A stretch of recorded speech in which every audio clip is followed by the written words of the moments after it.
Diabetes রুখে দেওয়ার লড়াইয়ে একদল চীনা বিজ্ঞানী এবং চিকিৎসক আশার আলো দিতে পেরেছে। তারা বিশ্বে প্রথমবারের মতো সেল থেরাপি ব্যবহার করে ডায়াবেটিস আক্রান্ত ব্যক্তিকে পুরোপুরি সারিয়ে তুলতে সফল হয়েছেন। 59 বছর বয়সী এক ব্যক্তি 25 বছর ধরে টাইপ 2 ডায়াবেটিসে আক্রান্ত ছিলেন। তিনি এই রোগের কারণে জটিলতার গুরুতর ঝুঁকিতে ছিলেন।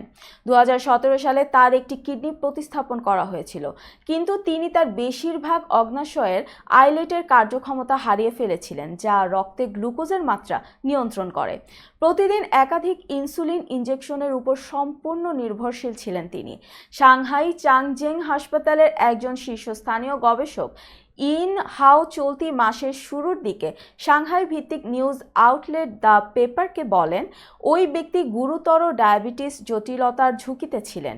গবেষক ইন হাও বলেন, এই রোগী 2021 সালের জুলাই মাসে উদ্ভাবনী কোষ প্রতিস্থাপন সেবা পেয়েছিলেন। প্রতিস্থাপনের 11 সপ্তাহ পর ওই ব্যক্তি বাহ্যিকভাবে নেওয়া ইনসুলিন ইনজেকশনের প্রয়োজন থেকে মুক্তি পান। এ সময় রক্তে শর্করার মাত্রা নিয়ন্ত্রণের জন্য মুখে খাওয়ার ওষুধের ডোজও ধীরে ধীরে কমিয়ে আনা হয়েছিল এবং 1 বছর পরে ওরাল ওষুধও সম্পূর্ণরূপে বন্ধ করে দেওয়া হয়। ফলো আপ পরীক্ষায় দেখা গেছে যে ওই রোগীর অগ্ন্যাশয় আইলেটের কার্যক্ষমতা পুরোপুরি ফিরে পেয়েছেন।